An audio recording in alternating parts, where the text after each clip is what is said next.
അതിനിടയിൽ വരുന്ന വാർത്ത ഈ പറയുന്ന ചാർട്ടേഡ് അക്കൗണ്ടന്റിന്റെ ഫ്ളാറ്റിൽ പരിശോധന,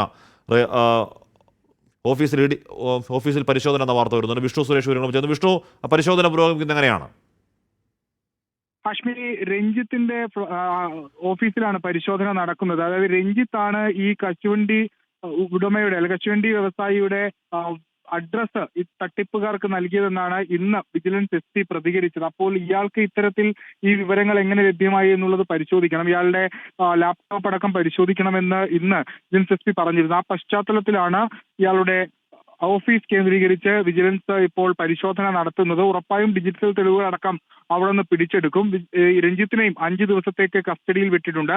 പള്ളിമുക്ക് വാര്യം റോഡിലുള്ള ചാർട്ടേഡ് അക്കൗണ്ടന്റ് ഓഫീസാണ് ഇപ്പോൾ പരിശോധിച്ചു കൊണ്ടിരിക്കുന്നത്. ഇയാൾ സമാനമായ രീതിയിൽ മറ്റാർക്കെങ്കിലും വേണ്ടി അല്ലെങ്കിൽ മറ്റാരെങ്കിലും ഇത്തരത്തിൽ തട്ടിപ്പിൽ പെടുത്താൻ ശ്രമിച്ചിട്ടുണ്ടോ എന്നുള്ള കാര്യമൊക്കെ സമാന്തരമായി പരിശോധിച്ചു വരികയാണ്. ഇവിടെ നിന്ന്, അതായത് രഞ്ജിത്തിന്റെ ഓഫീസിൽ നിന്ന് ലഭിക്കുന്ന തെളിവുകൾ ഈ കേസിൽ ഏറ്റവും നിർണായകമായ ഡിജിറ്റൽ തെളിവുകളായി മാറാൻ സാധ്യതയുണ്ട് എന്നാണ് വിജിലൻസിന്റെ വിലയിരുത്തൽ. എന്തായാലും വീഡിയോ ഉദ്യോഗസ്ഥർ ഉൾപ്പെട്ട കൈക്കൂലി കേസിൽ അറസ്റ്റിലായ ചാർട്ടേഡ് അക്കൗണ്ടന്റ് രഞ്ജിത്ത് വാര്യരുടെ ഓഫീസിലാണ് ഇപ്പോൾ വിജിലൻസിന്റെ റെയ്ഡ്. കൊച്ചിയിലെ ഓഫീസിലാണ് വിജിലൻസ് പരിശോധന. ഈ പറയുന്ന ED അസിസ്റ്റന്റ് ഡയറക്ടറുമായി എന്തെങ്കിലുമൊക്കെ ബന്ധം തുടങ്ങിയ തെളിവ് പരതുകയാവണം ഒരുപക്ഷെ വിജിലൻസ്.